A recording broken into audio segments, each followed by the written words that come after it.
হরিবোল করে বলতে লাগলো। সে মনে চিন্তা করতে লাগলো, সে নারী, আমি কি মহা পাপ করবার জন্য এখানে এসেছি।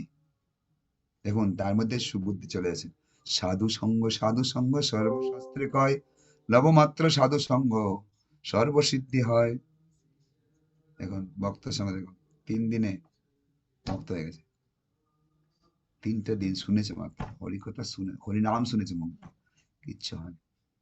তখন তার মধ্যে উপলব্ধি করতে আসলো ভগবান তাকে প্রেরণা দিচ্ছেন, তুমি কি করতে এসেছো, কাকে শেষ করতে এসছো।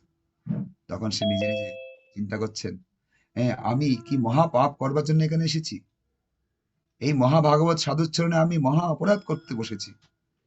এই অপরাধ ফলে কত কাল যে আমাকে ঘোরতর নরকে বাস করতে হবে জানি না আমি। রাত্রির প্রায় 3য় প্রহর।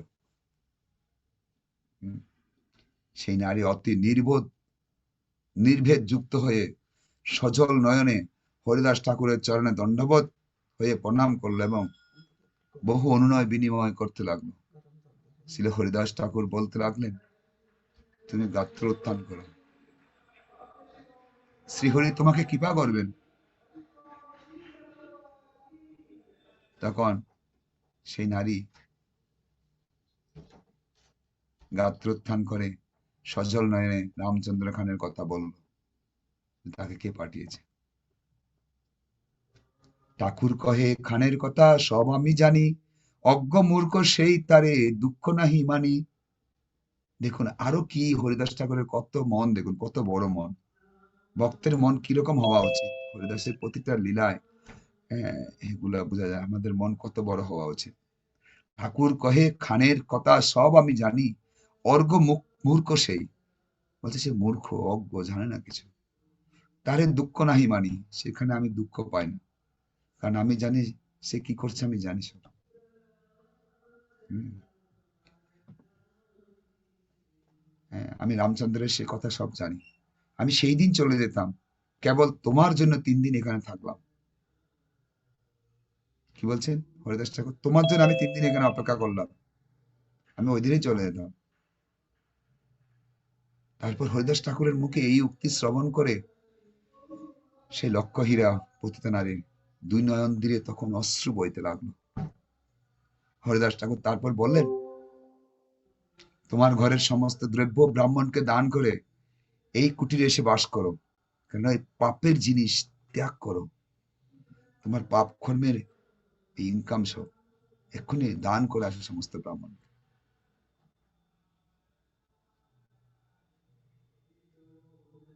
এই কুটিরে এসে বাস করো, নিরন্তর হরিনাম করো, তুলসী সেবা করো, তুমি অচিরাত শ্রীকৃষ্ণের চরণ লাভ করবে। হরিদাস ঠাকুর তখন লক্ষ্য হীরাকে কৃপা করে দিলেন। শ্রী হরিদাস ঠাকুরের কথা মতো লক্ষ্য হীরা নিজ গৃহে জিনিসপত্র সব ব্রাহ্মণকে দান করল। মাথা মুন্ডন করে, নারী কিন্তু বুঝতে পেরেছে, মাথা মুন্ডন করে এক বস্ত্রে সেই কুটিরে বসে হরিনাম এবং তুলসী সেবা করতে লাগলো। তুলসী সেবন করে চর্ব, তুলসী সেবন করে চর্বণয় উপবাস, ইন্দ্র দমন হইল প্রেমের প্রকাশ। দেখুন তুলসী সেবা কত মাহাত্মপূর্ণ। আর শুদ্ধ ভক্তের কৃপা, তার মুখে হরিনাম, সাধুর সঙ্গে কৃষ্ণ নাম এইমাত্র চায়, সাধুর মুখে কৃষ্ণ নাম এইমাত্র চাই, সংসার যিনি তার দ্বিতীয় বস্তু নয়। ভক্তের মুখে হরিনাম শোনা, যে সাধুর সঙ্গে কৃষ্ণ নাম কেন করতে বলে আমাদেরকে, কেন আজকে আমরা এত সুন্দর প্ল্যাটফর্ম তৈরি করেছি, কি কারণে। প্রপাত বলেছেন, যখন আমরা ভক্তের সঙ্গে হরিনাম করবো, তার মুখ থেকে যখন আওয়াজটা আমার কর্ণেন্দ্রিয় দ্বারা হৃদয়ে পৌঁছাবে, তখন তার সে সমস্ত ভালো গুণগুলো আমার মধ্যে পৌঁছাবে এবং আমার হৃদয় পরিষ্কার হবে তার মুখে হরিনাম শুনে।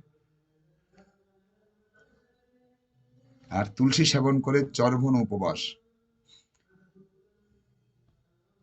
হুম, সে উপবাস থেকে তুলসী মাতা মহারানীর সেবা করতে লাগলো। তখন তার ইন্দ্রিয়গুলো দমন হয়ে গেল, দমন হয়ে এসে তার মধ্যে প্রেমের প্রকাশ আসলো। ঠাকুর হরিদাস সেই পতিতা নারী লক্ষ্য হীরাকে কৃপা করে অন্যত্র চলে গেলেন। এখন লক্ষ্য হীরার পরম শুদ্ধ চরিত্র দেখে সকলে চমৎকৃত হয়ে গেলেন, কি হয়ে গেল। তখন সবাই, হুম, ঠাকুর হরিদাসের মহিমা গান করতে লাগলেন।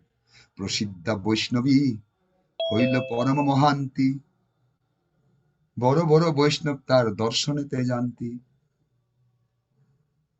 হ্যাঁ, সে একজন মহান্তি, মহন্ত, বড় মহাত্মায় পরিণত হয়েছে। বড় বড় বৈষ্ণব তাকে দর্শন করার জন্য যাচ্ছে। দেখুন, শুদ্ধ ভক্তের কৃপা হলে কি পরিবর্তন হয় না, হরিনামে কি হয় না বলুন। হরিদাস ঠাকুর যেন পরশমণির ন্যায় মহা পাপী তাপীকে সদাই উদ্ধার করে পরম বৈষ্ণব করেন। এইভাবে আমরা হরিদাস ঠাকুরের জীবনী থেকে খুব সুন্দরভাবে, চৈতন্য মহাপ্রভু যেরকম সবাই উদ্ধার করেছেন, তার ভক্ত হরিদাস তিনিও এখন কি সুন্দরভাবে সবাইকে কৃপা করছেন। এই হচ্ছে আমাদের শিক্ষণীয় হুম, হরিদাস ঠাকুরের কৃপা। আমরা হরিদাস ঠাকুরের কাছে প্রার্থনা করি আমরা যেন অপরাধ শূন্য হয়ে নাম করতে পারি, ওনার শুদ্ধ ভক্তের কৃপা যেন পেতে পারি, শুদ্ধ নাম করতে পারি। जय शिला हरिदास ठाकुर की जय। हरिनाम संकीर्तन की जय। शिला प्रभुपाद की जय। गौर भक्त हरिनाम की जय।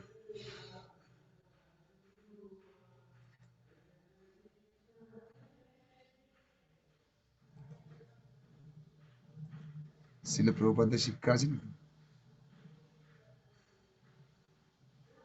সময় হয়ে গেছে।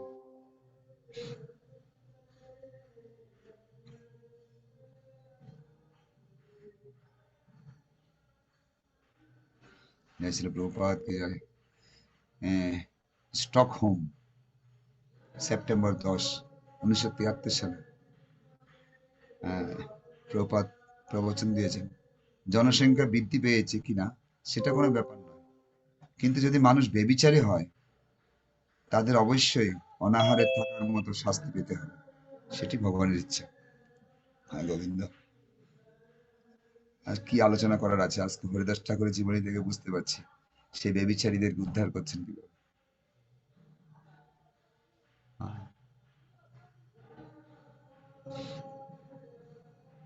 আমাদের বেবিচারী স্বভাব ত্যাগ করে সদাচারী হলে তখন আমরা শাস্তি থেকে বাঁচতে পারবো। আজকে হ্যাঁ, বেবিচারী স্বভাব শুধু যে নারীদের হয় তা নয়, পুরুষদের হয়। যে এই যেরকম আমাদের স্বভাব, এগুলো যদি আমরা যদি পরিবর্তন করি, হুম, যদি না করি তো কি হবে? দুর্ভিক্ষ, মহামারী, ভূমিকম্প, সুনামি, এরকম প্রাকৃতিক দুর্যোগগুলো নেমে আসবে। নেমে আসার ফলে আমাদের খাদ্য অভাব হবে, সবকিছু জিনিসপত্রের দাম বেড়ে যাবে। এই কলিযুগে দিন দিন আস্তে আস্তে এগুলো হচ্ছে, এগুলো কলিযুগে বেশি প্রাধান্য পাবে। এই জন্য আমাদের আজকে প্রচারের মধ্যে ছিল প্রভুপাদ কলিকে যে 4টি অধ্যয়নের মধ্যে স্থান দিয়েছেন, সেখান থেকে সবাইকে রক্ষা পাওয়ার জন্য অনুপ্রাণিত করছেন, শিক্ষা দান করছেন, যেন তারা সবাই বেবিচারী থেকে সদাচারী হতে পারে। হ্যাঁ, পাপ কর্ম থেকে বেরিয়ে তারা যেন সবাই কৃষ্ণের সেবা করতে পারে, কৃষ্ণের নাম করতে পারে। এভাবে ছিল প্রভুপাদ আজকে 70 বছর বয়সে সারা বিশ্বের মধ্যে প্রচার করেছেন। একটি মাত্র চিন্তা, বেবিচারী স্বভাব ত্যাগ করে সবাই যেন কৃষ্ণ ভাবনে ভাবিত হয়, এটাই প্রভুপাদের ইচ্ছা।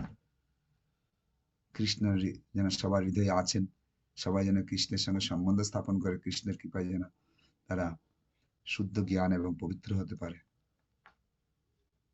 শ্রীমদ্ ভগবদ গীতার জ্ঞান যদি আমরা গ্রহণ করি, শুদ্ধ ভক্তদের বৈষ্ণবদের সঙ্গ লাভ করে তাদের শিক্ষা যদি গ্রহণ করি, হ্যাঁ, তাহলে আমরাও একদিন এই বেবিচারী স্বভাব থেকে বেরিয়ে হ্যাঁ সদাচারী হতে পারবো। ওকে, জয় শ্রী প্রভুপাদ কি জয়।